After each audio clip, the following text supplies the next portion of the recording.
Bueno, buenos días a todos. Vamos a hablar en este rato del último tema de este cuatrimestre, que es emergencias en enfermedades. Un poco lo que el temario es, vamos a hacer una breve introducción, después vamos a hablar de la sepsis de la comunidad, sepsis en el paciente neutropénico, infecciones del sistema nervioso central, infecciones de piel y parte blanda y la profilaxis posición laboral al virus del HIV. Tenemos que tener en cuenta que esto puede tener otros temas. Lo que pasa es que tampoco podemos tocar todo lo que puedan ser urgencias o emergencias, porque se haría incompatible con el tiempo. Y yo he preferido tocar las patologías más frecuentes. Por ejemplo, otras que pudieran ser incluidas acá, obviamente puede ser el tétanos o el botulismo, entre otras. También puede haber infecciones menos graves que uno las pueda considerar una urgencia, pero me parece que estas, al menos en mi opinión, revisten la máxima urgencia, y una alteración o una dilación en el comienzo de la terapia o de las conductas adecuadas cambia el pronóstico del paciente en forma total. Bueno, primero vamos a hablar de sepsis. En primer lugar hablaremos de sepsis en el paciente no neutropénico, con una infección bacteriana. Le pongo bacteriana entre comillas, porque después veremos que probablemente también haya otras cosas que no sean infecciones bacterianas. Una definición de sepsis, ustedes ya seguramente habrán tocado. Estos temas seguramente los han tocado todos o los van a tocar en otras clases. Esto es un poco un resumen condensado de cada una de las patologías, de lo que a mí me interesa que les quede claro, que es la necesidad de actuar muy urgentemente. La definición es un síndrome ocasionado por una infección que origina una respuesta aberrante y que causa disfunción orgánica. Hay definiciones actuales, donde, por ejemplo, uno de los criterios es, por supuesto, la infección documentada o sospechada, a lo que uno le tiene que agregar score. El score de uno de los que más se usa es el score de SOFA, que acá tienen clarito lo que quiere decir, y cuando hay un incremento de más o 2 en ese score, más la infección sospechada. Y este score lo que va a hablar básicamente es de la oxigenación, de las plaquetas, de la bilirrubina, de la tensión arterial, o sea, de la función hepática, el estado hemodinámico, la función renal y el estado mental. Y después tenemos el SOFA rápido o Quick SOFA, que funciona también muy bien con al menos 2 de los siguientes criterios. Si un paciente con una infección sospechada tiene además una frecuencia respiratoria de más de 22 minutos, alteración mental o una tensión arterial sistólica menos de 100, está en curso en un diagnóstico probable. Cuando hablamos de shock séptico, le tenemos que agregar los criterios de sepsis, la necesidad de vasopresores para mantener una presión arterial media de más de 65 y el aumento del lactato por encima de 18 miligramos por decilitro o 2 milimoles por litro.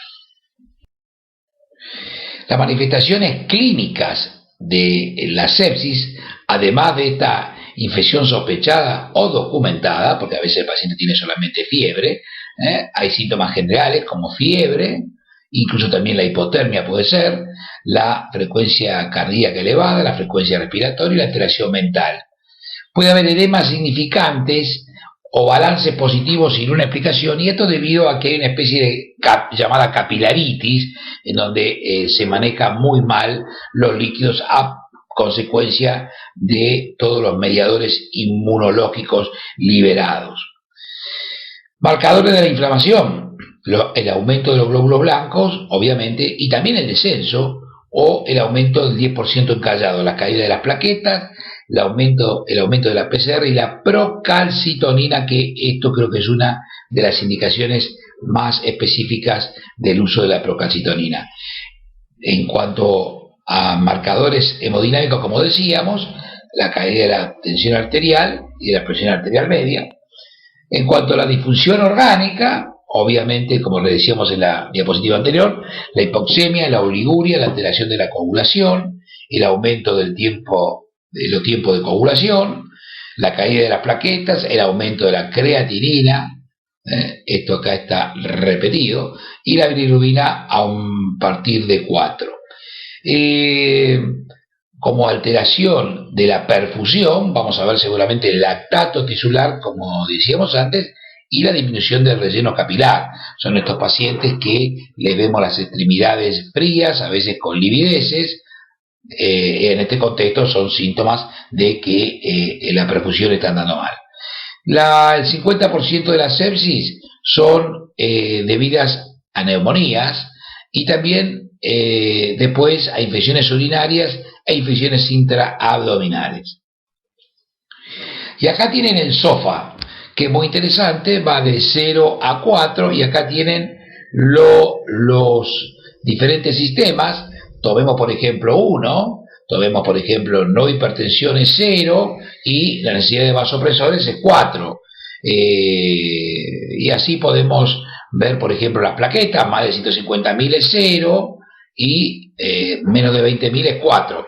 Entonces esto da una puntuación, lo mismo con las demás cosas, y acá tienen de este lado lo interesante, que es que los pacientes que tienen menos de 9 puntos tienen una mortalidad menor al 33%, de 9 a 11 el 40-50, y más de 11 puntos sumados estos tienen una mortalidad del 95%.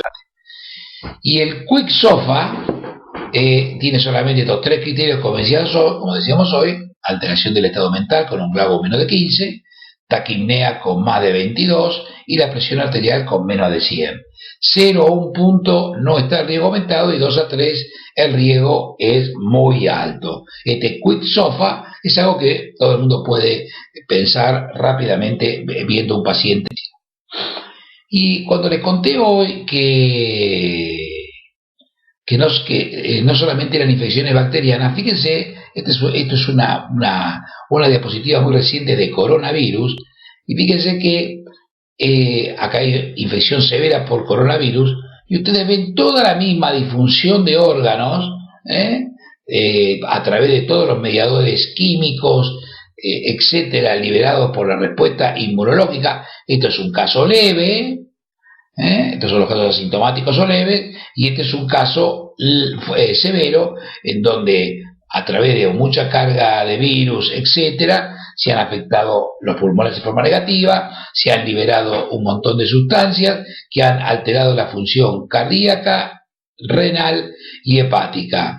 Y esto en definitiva es una sepsis-like, es algo muy parecido a una sepsis, pero no está originada en bacterias.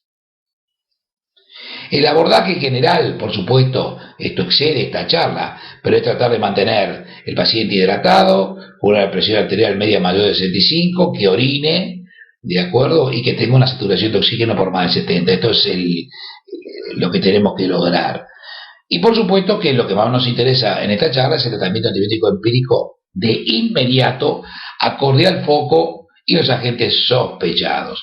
Y por supuesto siempre el control de foco. ¿Qué quiere decir esto? Porque vamos a ver más adelante. Si un paciente tiene una colección de pus, hay que estabilizarlo y inmediatamente evacuarlo. Esto es fundamental. Si un paciente está séptico por una peritonitis, hay que ponerlo en las condiciones mínimas de estabilidad y llevarlo al quirófano. Si un paciente tiene una gangrena gaseosa, esto lo vamos a ver todo, hay que rápidamente estabilizarlo y llevarlo al quirófano. Esto es fundamental, para eso son a veces útiles siempre la clínica y a veces las imágenes. Lo importante del tratamiento antibiótico empírico es que debe comenzar dentro de 1 hora de todo esto, por lo cual habrá que tomar los cultivos, habrá que ver si el paciente tiene un catéter o no, para esto tomar conductas particulares con el catéter, saber si hay colonizaciones previas, un poco esto lo mismo con el neutropénico, esto no cambia tampoco, ver si ha habido internaciones previas, si el paciente proviene de una geriatría, de una unidad geriátrica o de una unidad de diálisis, etcétera. Pero lo importante es que después de todo esto, en una hora, hay que ponerle antibióticos.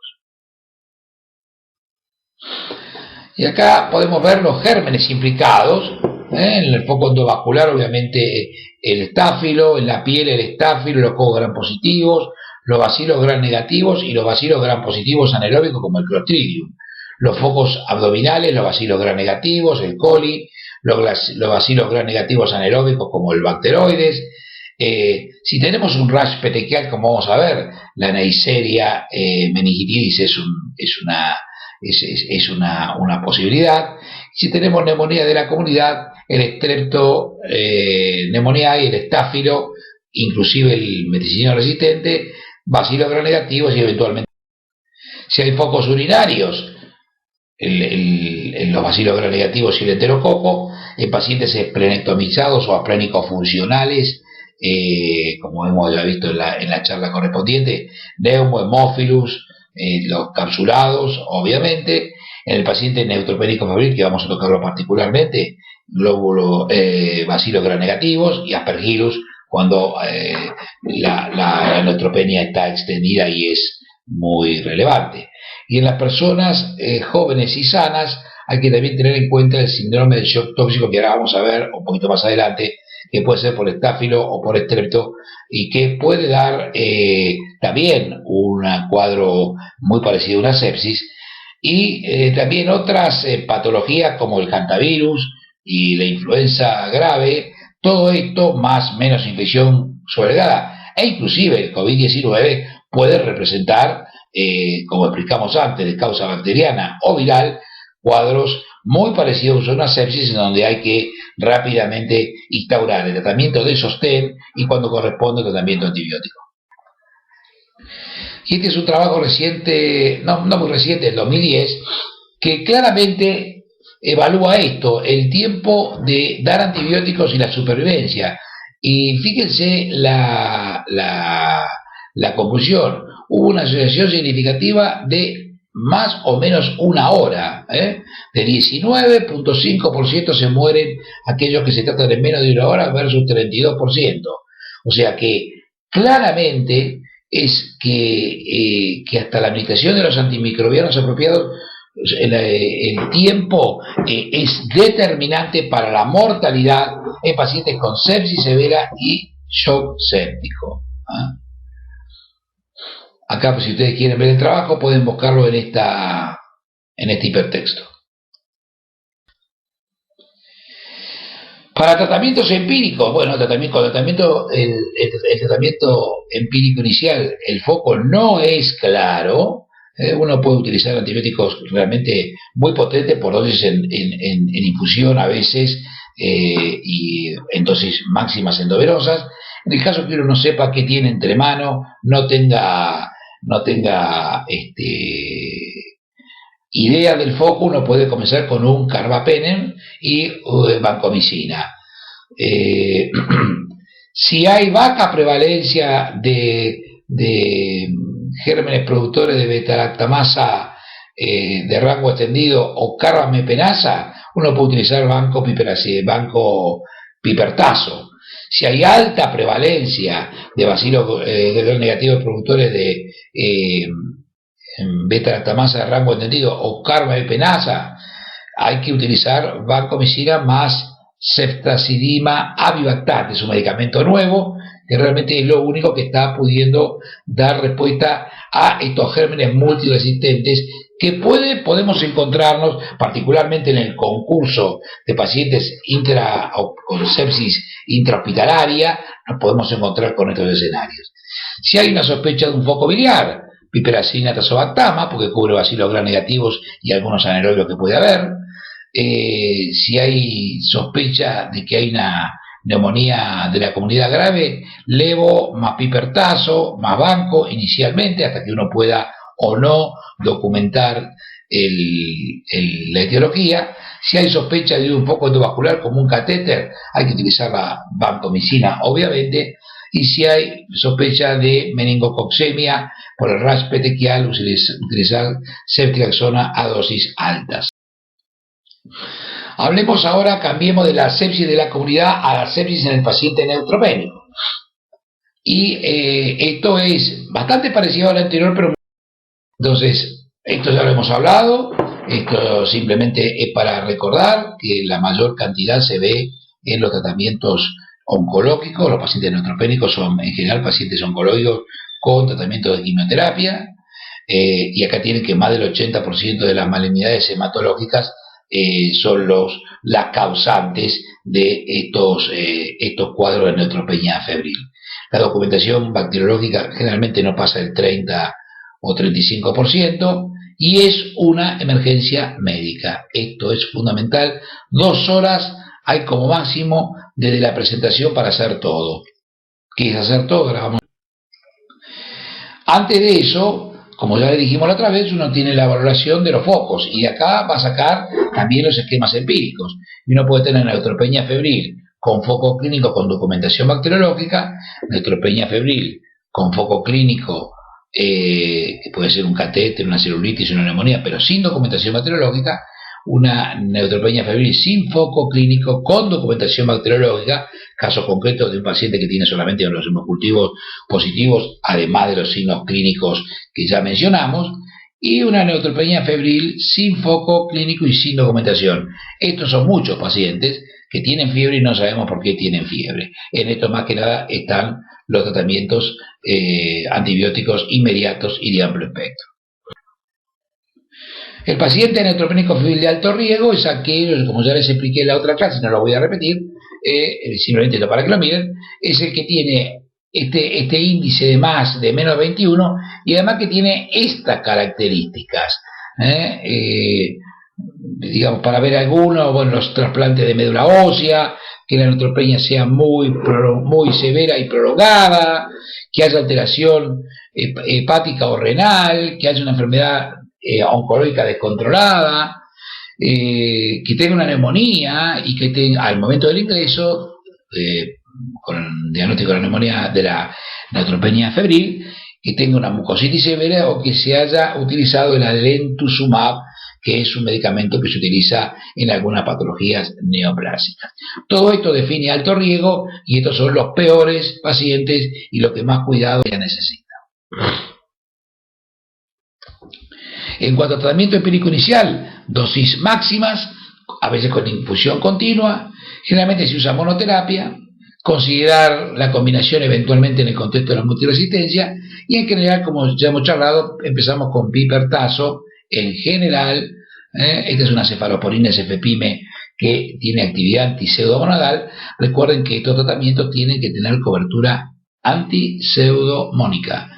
Y la otra alternativa es dar carbapenemero o imipenem. Y por supuesto también acá considerar la multiresistencia, la colonización previa, exactamente, que en estos pacientes es mucho más importante que en la sepsis, porque estos generalmente son pacientes que están en su mayoría internados. Hay que tener, para elegir el tratamiento, consideración al foco, bien y partes blandas, senos paranasales, ver si es la fiebre, como decíamos recién, comunitaria o nosocomial, internaciones previas, antibióticos previos, quimioprofilaxis que se haya hecho para algunas circunstancias días atrás, y considerar también la actividad bactericida de los antibióticos. La pregunta es ¿cuándo agregar vancomicina? La vancomicina debe agregarse cuando hay un paciente con alteración hemodinámica, el paciente tiene una mucositis severa, ha hecho profilaxis con quinolonas, como decíamos hace un ratito, tiene infección de piel y partes blandas, una neumonía documentada, sospecha de un catéter que sea la causa de la infección, por supuesto hemocultivos previos para gram positivos, y el paciente tiene una colonización por Staphylo aureus meticilino resistente de una internación a días anteriores. Esto es cuando agregar banco al esquema de tratamiento empírico inicial. Pues después, otra cosa es cuando el paciente no anda bien, hay que rotar, etcétera. No es la urgencia que estamos hablando. Y por supuesto, si hay posibilidades de que haya mucositis necrotizante o sinusitis o compromiso periodontal o perirectal, esto es muy común o bastante común, hay que agregar antianaeróbicos, agregar antifúngicos, que ya no es el caso de lo que estamos tratando hoy, porque este es un paciente ya que está prolongado, internado con 4 a 7 días, agregarle medicamentos fundamentalmente para cobertura de aspergillus y eventualmente, como decíamos, esto se usa bastante poco, el tema de agregar aminoglucósidos. Solamente puede ser útil o mayormente puede ser útil cuando uno piensa que hay bacilo gram negativo multiresistente. Pasamos ahora a infecciones del sistema nervioso central. Obviamente cuando hablamos de esto hablamos de meningitis y encefalitis. Entonces todos conocen, y ya por supuesto van a tener sus clases de esto, los síntomas típicos de la fiebre, de la meningitis bacteriana. Vamos a hablar de meningitis bacteriana porque la meningitis viral generalmente no cursa con un desenlace fatal rápidamente. Fiebre, cefalea, rigidez de nuca, alteración del estado mental. Esto es lo que todos sabemos, pero sin embargo estas cosas pueden estar solo presentes en el 44% de los casos, y con lo cual hay que tener cuidado, y los signos de Brusicki y de Kernig tan conocidos por todos pueden estar a veces muy pocas veces. Esto es muy importante tener en cuenta.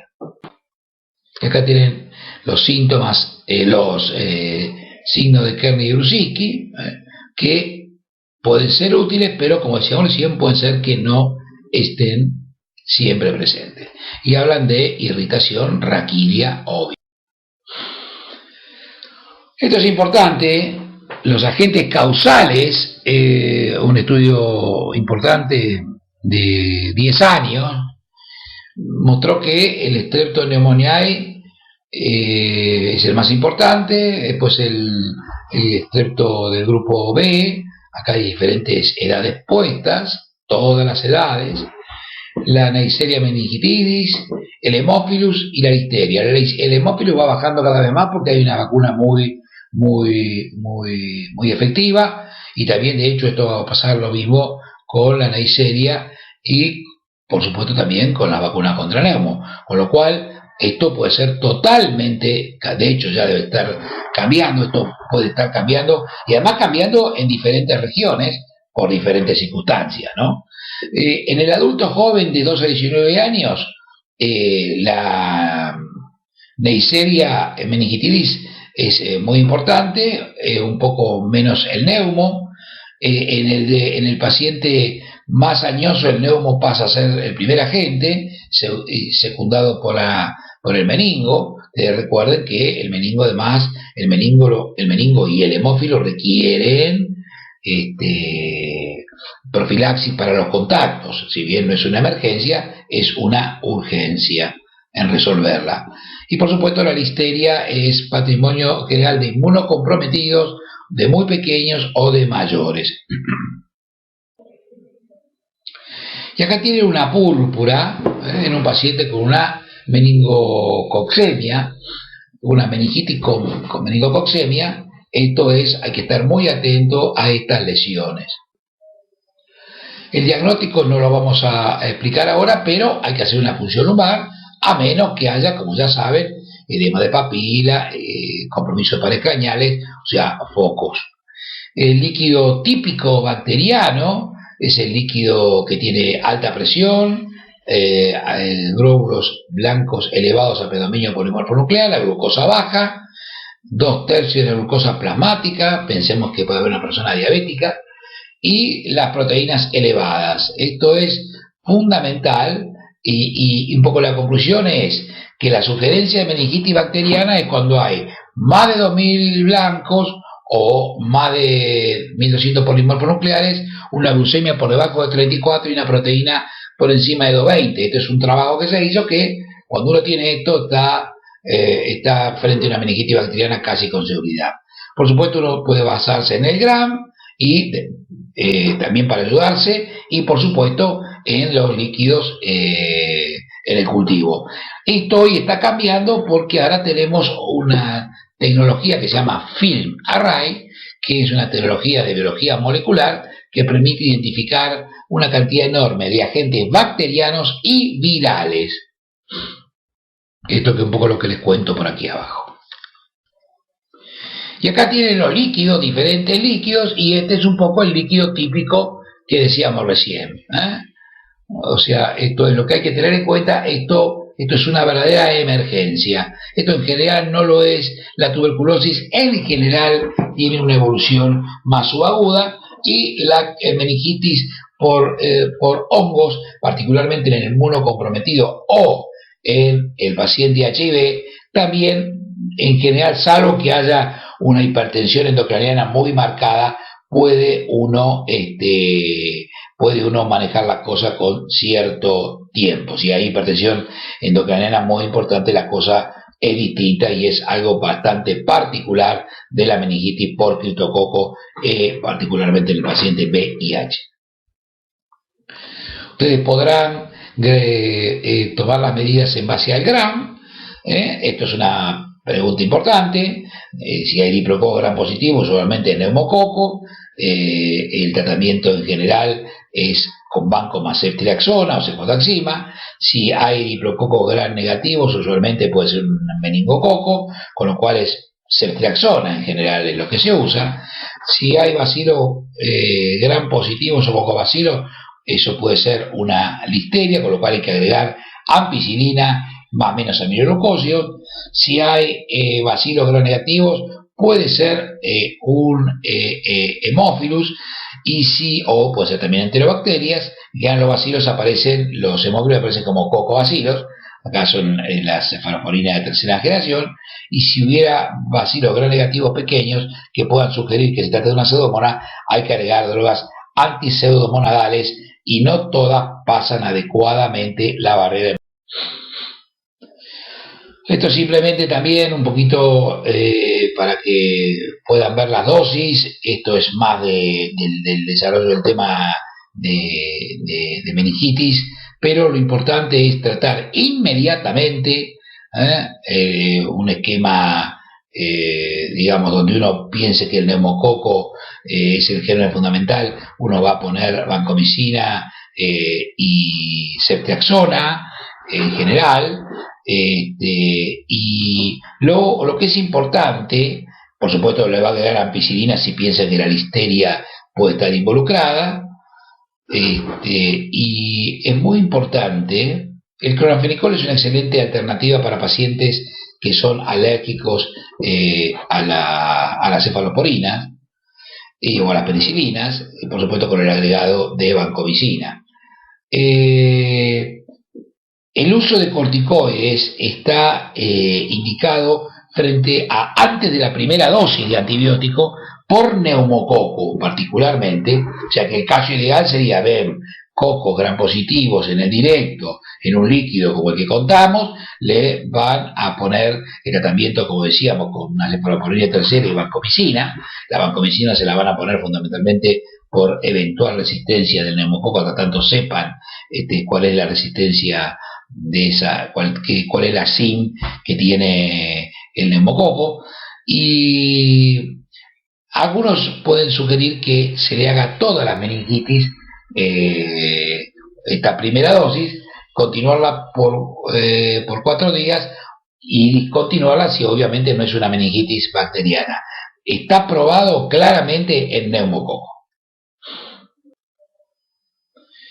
Y la encefalitis puede ser un cuadro, como dice aquí, clínico de rápido comienzo, con fiebre, cefaleas, convulsiones, déficit focales. En realidad la convulsión es una similitud a un déficit focal y alteración del sensorio. Este es el síndrome encefalítico mínimo, diríamos, y a veces son agudas y a veces son subagudas, pero si son agudas, hay que tratarlas muy rápidamente, porque digamos, como decíamos hoy, ahora con el film array, el diagnóstico va a ser más probable. Sin el film array, digamos, estábamos más complicados, dependíamos de la PCR para herpes, porque el 20% son herpéticas. Y esto hay que tratarlo rápidamente porque causa devastación en el cerebro.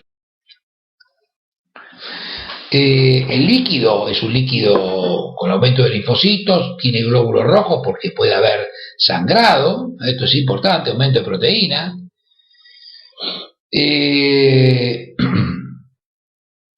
En general, en imágenes, lo más típico es que haya compromiso de los lóbulos temporales, una fuerte evidencia. A veces puede ser unilateral y a veces puede ser bilateral. Lo ideal es la resonancia, y también puede ser la tomografía, el PET puede ser útil también, pero generalmente es mucho más difícil conseguir urgentemente un PET, o sea, con lo cual hacer una resonancia me parece suficiente.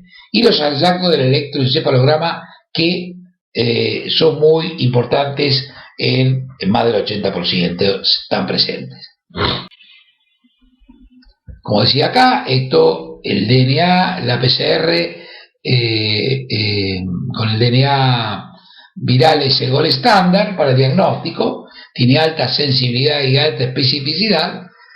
Mientras se aguardan los resultados, esto nos ha pasado enorme cantidad de veces, que los resultados están cuando el paciente terminó los 10 días ciclovir, pero en definitiva esto va a cambiar en el futuro cercano a través de estos test que tienen este film array.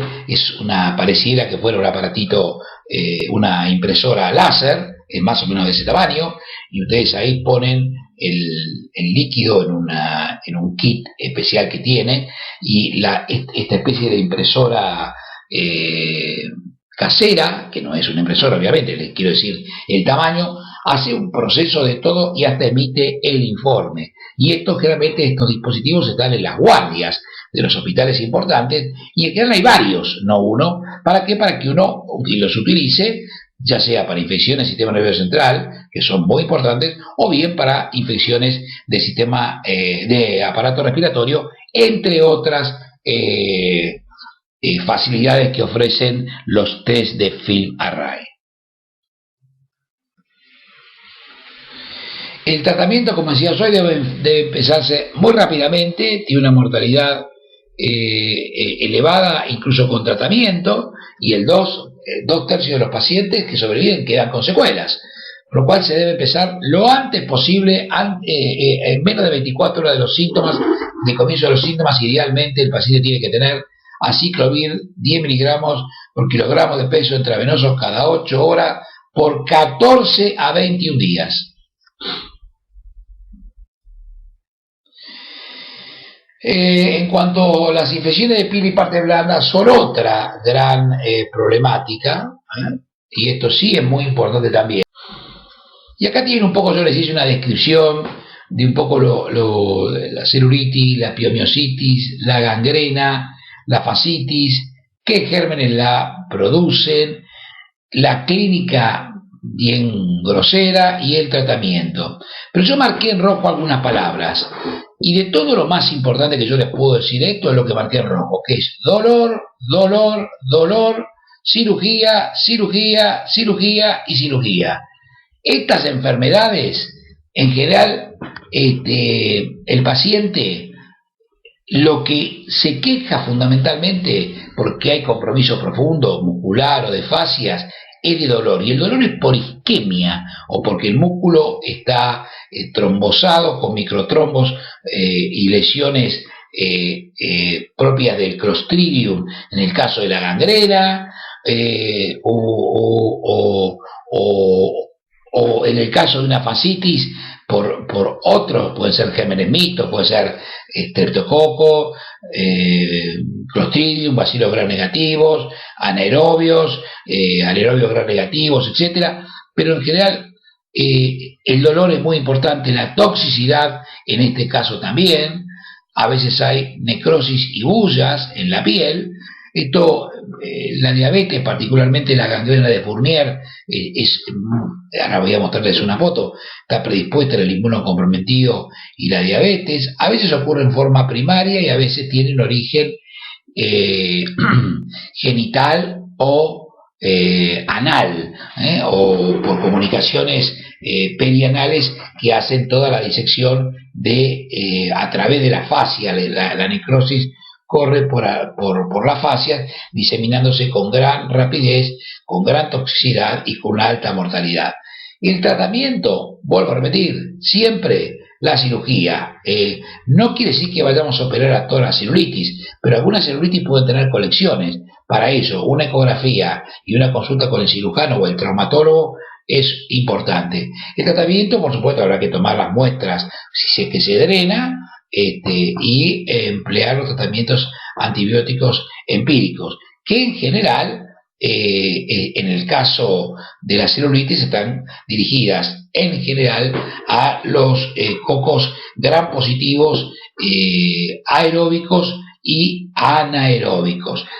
Podemos hablar una hora de celulitis, esto no es el objeto de esta charla, es para que ustedes vean, la mayoría de las veces está producida por el estreptococo o el estáfilo. Por eso que los antibióticos tienen que cubrir, obviamente, la vancomicina, va a ser un antibiótico que seguramente vamos a indicar, y alguna o amoxicilina sulbactam o una cefalosporina de tercera, preferentemente una amoxiclavulánico, perdón, o ampicilina sulbactam, porque clavulánico no hay endovenoso, para cubrir de alguna manera estos gérmenes, más la vancomicina, y si hay algún anaerobio, como puede ser un peptococo o un peptoestreptococo. La piomiositis generalmente por estáfilo, el dolor, la cirugía, por supuesto la banco. La gangrena gaseosa es una urgencia. ¿Por qué? Porque el Clostridium con sus toxinas va isquemizando y se produce mionecrosis, o sea, el músculo muere y automáticamente todo eso, todas esas toxinas son liberadas al torrente circulatorio con hemólisis, falla renal, etc. La piel puede tener un color bronceado y eventualmente después comullas. Una radiografía en general muestra aire, porque el Clostridium es productor de gas, y la cirugía es la base del tratamiento. Acá la cirugía es la base y en la fascitis necrotizante es la base. Acá hay que usar Clinda, 900 cada 8, más penicilina 24 millones, y la cámara hiperbárica tiene un rol muy importante en esta patología y también en la fascitis necrotizante. El tema es que la cámara hiperbárica no puede dilatar ni la cirugía ni la aplicación de antibióticos, ni por supuesto la estabilización del paciente. Esto es una urgencia, comprendámoslo claramente. Paciente que viene, para decir un caso concreto, un paciente que tuvo un accidente punzocortante en un pie, o un paciente que tiene un pie diabético, por decir, y de pronto viene con mucho dolor en la pantorrilla, un dolor que es desmesurado, uno tiene que pensar que por ahí puede haber entrado un Clostridium. Y si entra un Clostridium, lo que pasa es lo que yo le dije. Si uno rápidamente no reseca el músculo o partes del músculo, incluso con el hallazgo intraquirúrgico, con el microscopio, si hay presencia o no de Clostridium en lo que se va sacando, en teoría uno debería resecar, si lo puede hacer todo. Lo que pasa es que obviamente en la medida que uno reseca va dejando al paciente sin posibilidades funcionales, pero el tema es que la vida corre peligro extremo si estas cosas no se hacen. El dolor, la toxicidad y la cirugía, estas son las palabras que para mí tienen que ver con las infecciones de partes blandas graves. Dos palabras, si bien esto no está causado por toxinas bacterianas, sepan que existe el síndrome del shock tóxico por estrepto y el síndrome del shock tóxico por estáfilo, que comparten bastantes cosas. Acá tienen los criterios fundamentales. Esto puede estar asociado también a un foco infeccioso presente o no. Puede solamente haber la bacteria haber causado, por un foco mínimo, haber causado todo este desastre. Y fíjense ustedes que esto se parece bastante, por no decir casi todo, a un shock séptico, y sin embargo es un shock tóxico, es por las toxinas. Tiene fiebre, hipotensión, rash que descama, es un rash difuso que afecta a palmas y plantas, pero que después descama después de unas 2 semanas. Por supuesto tiene fallo multiorgánico, acá ven un poco qué es lo que está afectado, y por supuesto hay que tratarlo con antibióticos. Por supuesto, si hay fascitis o cosas necrotizantes, hay que agregarle la cirugía. Si no, se tratan con crinda y penicilina, en el caso que sea Piógenes. ¿Por qué? Porque la clindamicina actúa como tiene un efecto antitoxina, y hay que considerar la gamma globulina intravenosa. Esto es, algunos están de acuerdo y otros no tanto. Y en este caso es más o menos lo mismo, simplemente que dirigimos el tratamiento al estáfilo. Estos pacientes en general no tienen documentación bacteriológica. Esto no es que están los hemocultivos positivos, sino la cosa sería bastante más sencilla. Por eso hay que basarse mucho en este síndrome, y yo creo que es muy importante, y probablemente lo que más sea específico de esto es este tema de rash difuso de palmas y plantas, que se ve en los dos, ¿de acuerdo? Y acá tienen, por mostrarles lo que es una gangrena de Fournier que fue sometida a una disección. Esta foto no es mía, pero fíjense cómo avanza todo esto por las fascias, hacia el testículo, hacia la parte dorsal. Todo esto acá fíjense que es un colgajo levantado, esto se ha cortado, se han hecho incisiones. Esto es muy, muy importante, el avenamiento quirúrgico de este señor, que además vemos tiene una obesidad importante, con lo cual era probable que tuviera a lo mejor una diabetes, qué sé yo. Esto necesita cirugía múltiple, limpieza, esto hay que lavar, hay que hacer arrastre de esto, y hay que hacer limpieza para que esto empiece a granular. Esto, aunque le parezca mentira, esto no es lo peor, esto es lo mejor, el haberlo abierto todo. Si este señor tiene alguna posibilidad de vivir, es gracias a esto que le han hecho. Que por supuesto, vale el comentario, pareciera que se lo han hecho un poco tarde. Esto sin echar la culpa a nadie, porque a lo mejor el señor era un señor que vivía en el campo y cuando llegó ya estaba en este estado. Y acá lo que yo les marco como indicador de gravedad, véanlo, esto acá tiene los parámetros clínicos y los de laboratorio. Como yo les decía hoy, la proporción de dolor al examen es muy importante. Por supuesto también las bullas, pero ya cuando un paciente crepita, y en la placa sale llena de aire, y el paciente está tóxico, en anuria, yo creo que ya no hay que ser muy veloz para darse cuenta que tiene. O sea que si ustedes me preguntan qué hay que tener mucho cuidado, el dolor. Cuando a alguien le duele algo, alguna herida, una herida punzante, o los alrededores de esa herida, hay que estar muy atento, ni hablar si además hay condiciones, como decíamos antes, que predisponen, como vamos a ver ahora, como la diabetes, etc. Ya acercándonos, hablemos 2 palabras de pie diabético. Esto ya lo vamos a tocar en el segundo cuatrimestre. Esto es una clasificación internacional de pie diabético, de leve, moderado, severo y grave. Y acá vamos a hablar hoy de grave, porque esto es de otro manejo. Este es un paciente que en definitiva tiene una infección, descrita como está acá arriba, por eso no se preocupe, tiene un cuadro infeccioso con los síntomas de infección y los signos de infección, más una repercusión sistémica, manifestada por temperatura, frecuencia cardíaca, como decíamos hoy, ¿no? La frecuencia respiratoria y los glóbulos blancos altos o bajos. Ahí ya tenemos, eso es un pie diabético severo. Entonces, acá tiene, por ejemplo, este es un pie diabético, que acá fíjense la infección que ha tenido, esto tiene su necrosis, acá hay anaerobiosis, hay isquemia, y por acá entró alguna bacteria de este foco necrótico y causó una celulitis importante de esto, que por supuesto respondió al tratamiento antibiótico. Este dedo puede ser que solo se caiga o que haya que después hacer una ectomía parcial de él, pero lo importante es que esta descamación que ven acá habla de que la infección tuvo evolución. Acá está, fíjense cómo descamó todo esto.